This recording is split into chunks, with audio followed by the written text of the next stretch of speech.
This is I Love Black People Radio on HUR Voices, Sirius XM, Channel 141.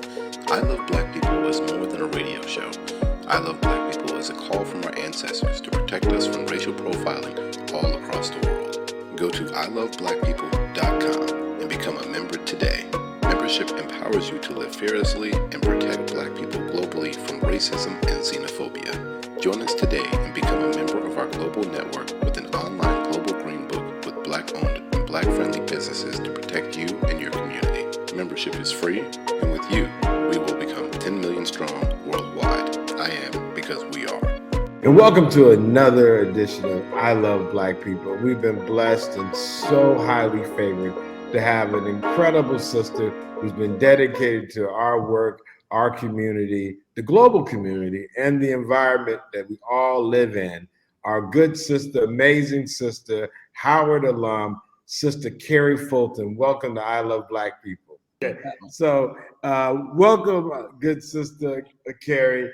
Please tell the audience something about you. I know so much about the wonderful work you've done over these years. Please share with us your contributions and magnanimous adventures and achievements that are just so many. Just give us a highlight. Well, there was a Facebook post and it said, explain what you do, but explain it badly. And how I would say what I do is I run around and tell people that the sky is falling. What was that? Was that Chicken Little? Yes, I'm also kind of small, but that's another story. But yeah, that's what I work on. I work on climate justice policy research. I'm an educator and a writer, and really excited, and also work with a number of different leading organizations in this environmental sector. I know you got to say check the weather. Look, I remember you got to hit the check the weather. That's the thing. Man. We always talking about do for self and self-determination, the collective unity of Ubuntu. Like, sister, what's check the weather all about? Well, check the weather is my baby. That's one of my beautiful children. I have some, real life. Have a real life son who is my blessing. But also Check the Weather is a project that I've been building out along with some other colleagues for a while now. We are going on 11 years on and off. It's like one of those relationships, but it's really about it's really a labor of love and continued growth. And what the purpose of Check the Weather is that people who care about the future check the weather. And that's what we are. We are here to forecast the future, lay out the news, the policy, the things that you should be paying attention to. And we try and do it as smoothly as possible. Well, on that theme, I think it's probably a good opportunity for us to kind of delve into some of the subject matter expertise that you've been dedicated to as it relates to environmental justice. I think that would be a theme of this. What would you say as far as our people checking the weather right now? What are some of the key things the Black community needs to be made aware of and help them with their context and decision-making politically as well as personally? Well, I think what's most important is for Black people, especially, because we are here on I Love Black People. One of the key pieces is that when we talk about environmental racism, when we talk about the impact of climate change, what we see, when we even talk about the energy systems and who is leading within our energy systems, whether it's coal and oil or more clean and renewable energy forms. Black people are number one, hit first and worst. And number two, we're also less likely to be in the leading decision-making places of those fields and sectors. So when we talk about climate justice, we're talking about building a future where that's not the case. We're talking about building a regenerative economy, one that's based off of not finite resources, but building a circular economy, something where we're giving back and building up, something that really understands that The people who are at the margins, the edges, are where there's lots of abundance, where we have lots of ideas that are important, lots of creativity. It's not always at the top up. And when we make sure that we know that all of the people who need to be in the decision making table are not only at the decision making table, but they're also the ones that are changing the narrative. They're also the ones who are deciding what this looks like and what these investments will look like for the next 140 years.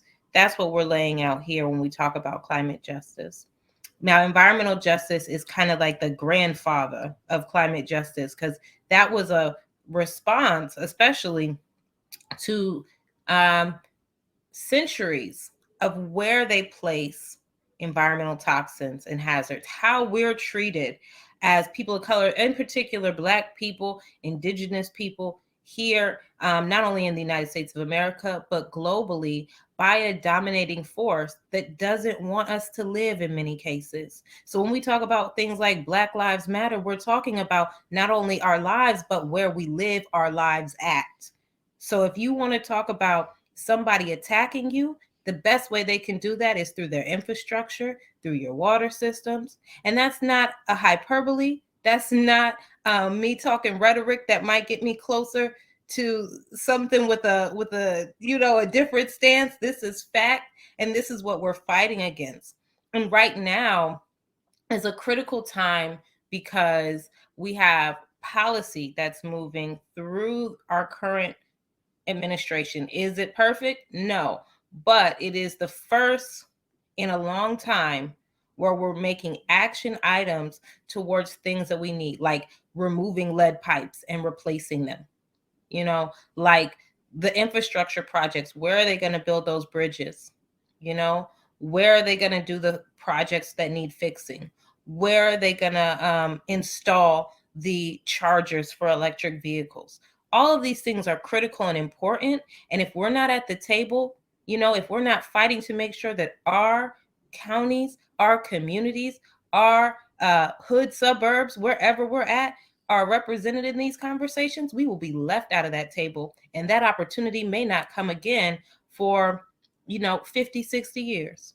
Now, are you talking about the infrastructure bill that passed, or what are some of the, I think, the priority or key legislation would you say that's passed, or that we need to be actively making sure that is getting administered or distributed equitably for our Black communities? So the infrastructure bill or the infrastructure law is a part of it, right? That's going to do a lot to bring broadband to our communities. It's going to do stuff around infrastructure. And so the actual piece that I'm talking about, Justice 40, came out of an executive order, 14008, that the Whoa. You said Justice 40. Now, I don't even, I'm a lay person.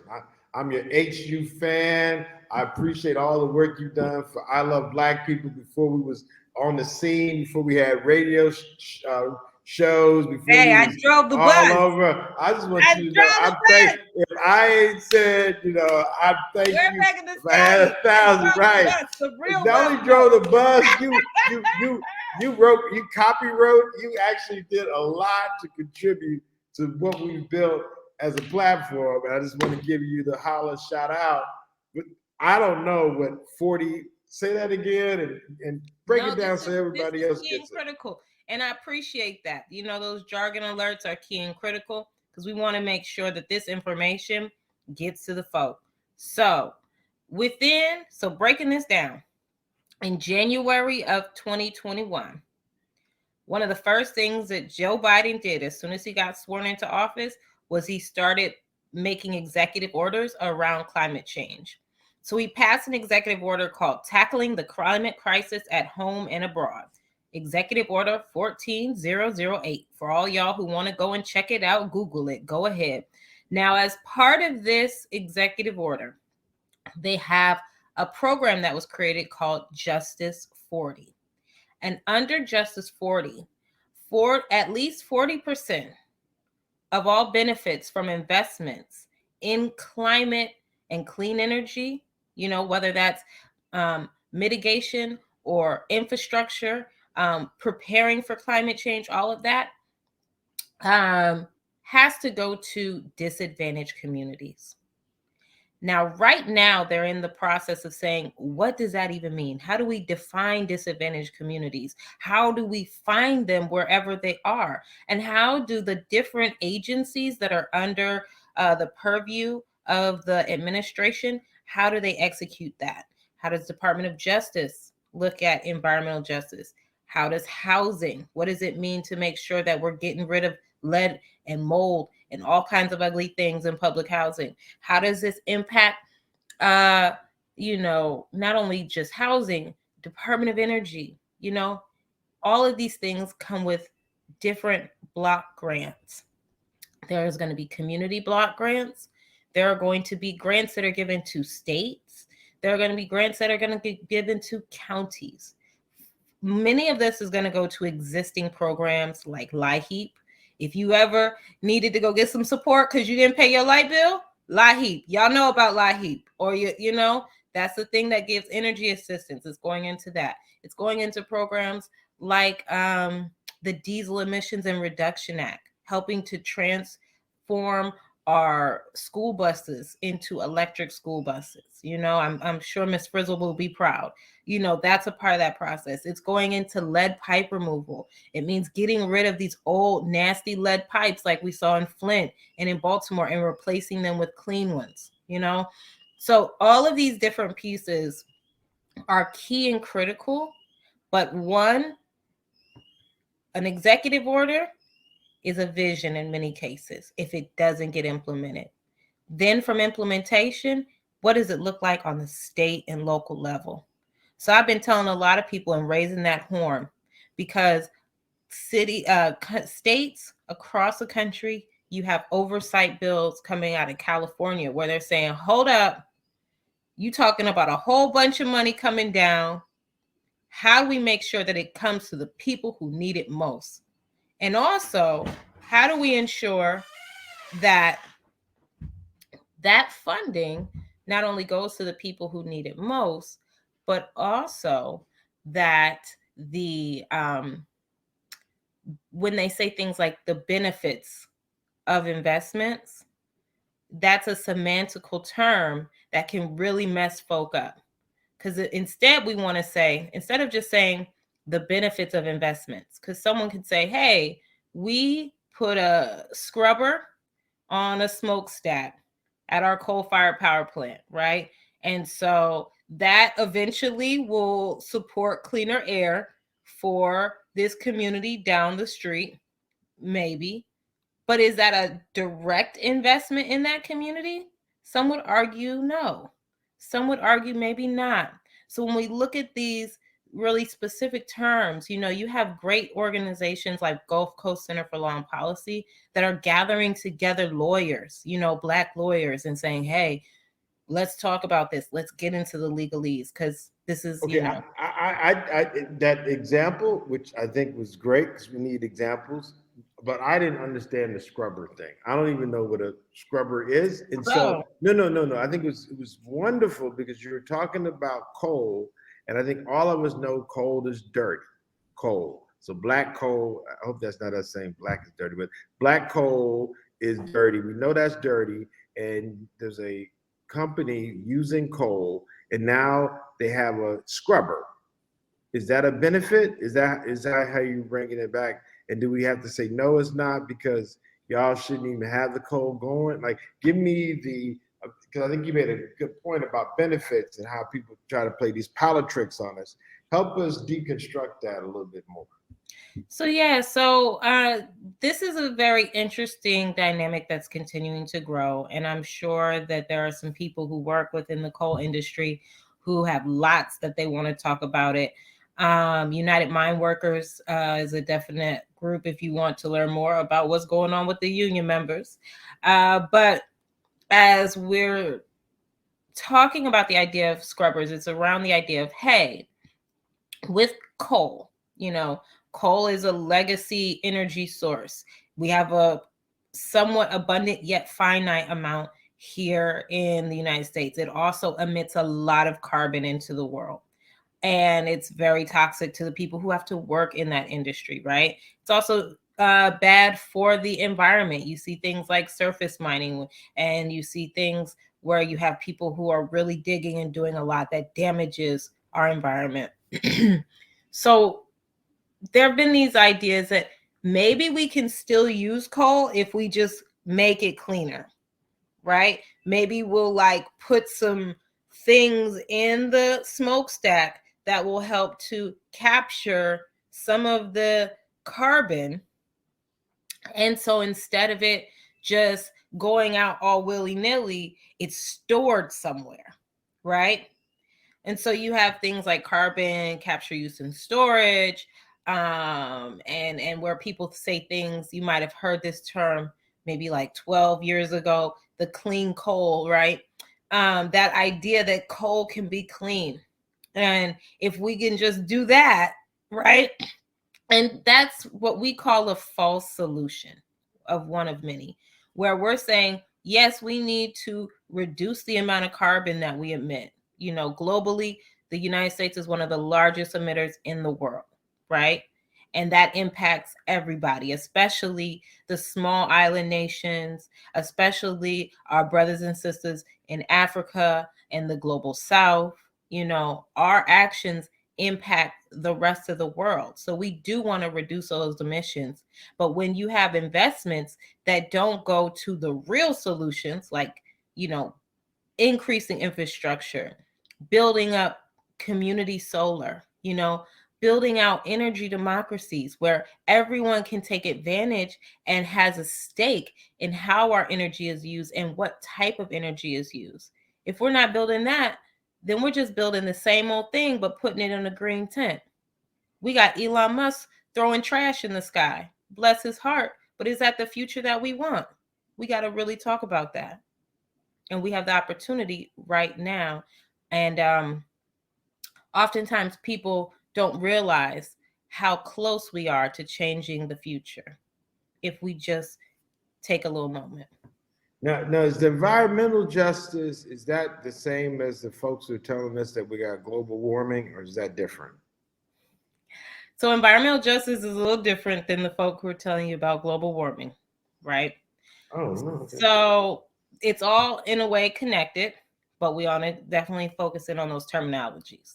Environmental justice, whether you believe in climate just, you know, whether you believe in climate change or not, whether you believe in the origins of it or not, you do know that historically, Black communities, indigenous communities, you know, communities who are marginalized have also been placed in areas where you have lots of polluting industries, whether that's a landfill or, you know, broken apart because we're building a highway or not getting quality support from the different agencies, you know, or not being able to get on those environmental boards so that you can play a role in how the regulations are made. So environmental racism is something that we know exists because we live in it every single day. We don't have to ask about the science, we know how people are moving. So when we talk about the idea of environmental justice, we're talking about how racism has impacted where we live and where we are, how capitalism, you know, everybody don't want to hear that. But the way that we build our structures, somebody has to be at the bottom and they're not going to live in a place that's clean. And that is not what we want. Capitalism is dirty. We can say it. Capitalism is dirty. Bad capitalism, bad capitalism. We're clear that this thing is 500 years of it ain't worked right. So I think your point being made with environmental justice is in contrast to the global warming movement. What would you say then is the most like the big priority for 2022 or the near future with all these things that you're talking about? You know, what are the steps? What are the things that people should be watching out for, being involved in, that could be critical in priority? Well, there's a few different things. One, of course, at all times, it's important to build local community power. You know, whether it's joining an organization in your local community, staying abreast to the registrar and when these public comment periods are happening, We need more citizen scientists. We have whole areas that are changing because a group of parents got together and tested playground equipment and found high lead levels. So it doesn't take a bunch of people in suits and degrees and all these things. It's helpful, but you can do it too, and people are doing it all over the country. So we have to pay attention to that, along with ensuring that we are building out and not thinking about the loss. A lot of people are already planning for a loss. And a lot of it is saying, oh, well, the Democrats you said building up for a loss. Loss in what? So when I talk about a loss, I'm, of course, You're talking because about wages? You're talking about not even politics? just wages, but yeah, I'm talking about people are building up in that too. People are already speculating on a loss, whether it's moving into a recession or a transition in politics back to a conservative base that doesn't believe in climate change and doesn't really care about environmental justice. So people are already thinking about the loss, but are we really preparing for what that means if we do not actually get these victories? Now, there's also the reality that people will say is that they're all bad, right? That all politics are bad. I would say that all politics are bad if you're not playing in them. If you are letting people use you as the ball, you will have bad politics. And oftentimes we are told that if we should be apathetic. We are told that politics and being involved doesn't matter. We are told that there's foxes everywhere, and wolves everywhere.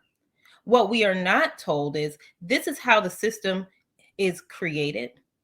This is what's happening.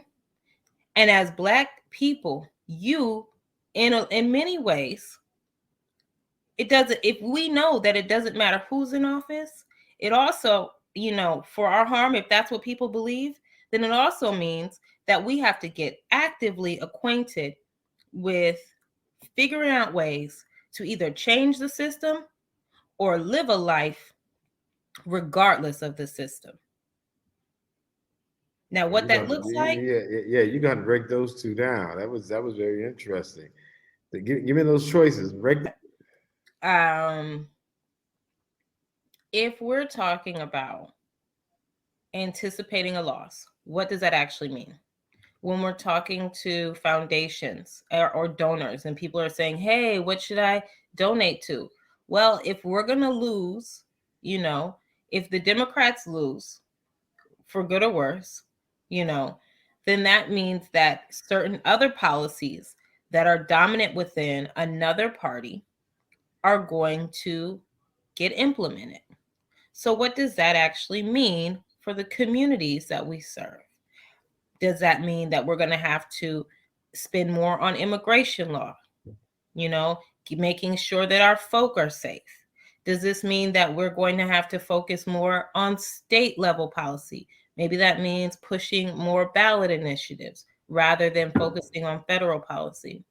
Does it mean that we're going to have to prepare for job loss? Because all of these jobs that are coming into the federal government may be lost because conservative governments tend to have more conservative hiring when it comes to the federal government.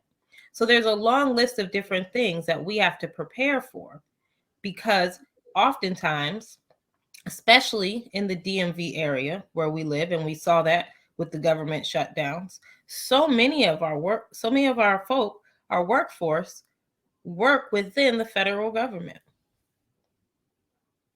Well, you were speaking to the fact that if you didn't vote and you think there's a problem with politicians and politics, what do you tell that person? Like, the preparation, how do you prepare? I know you're not telling people not to vote, or to vote. I mean, I think you're just presenting the information. Now, that being said, in full disclosure, It means looking at the realities of what it means to be prepared. What does it mean? Do you have $400 in savings at least in case of a natural disaster? Now, these are things that need to happen regardless of who's in office. We know that, one, we have 10-year. If you are reading the science, if you're looking at the reports that are coming out around climate change, you know that it's just getting worse. And the politicians are moving slower than molasses on Sunday. Like, thank you, sister. Thank you, thank you, thank you. Thank you for having me. And I Love Black People is a critical resource as we continue to grow. We need to make sure that we're safe wherever we're at. As you say, it's all in Ubuntu.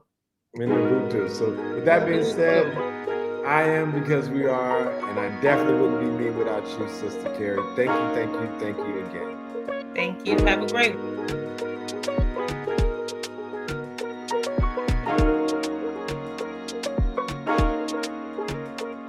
This is I Love Black People Radio on HUR Voices, Sirius XM, Channel 141. I Love Black People is more than a radio show. I Love Black People is a call from our ancestors to protect us from racial profiling all across the world. Go to iloveblackpeople.com and become a member today. Membership empowers you to live fearlessly and protect Black people globally from racism and xenophobia.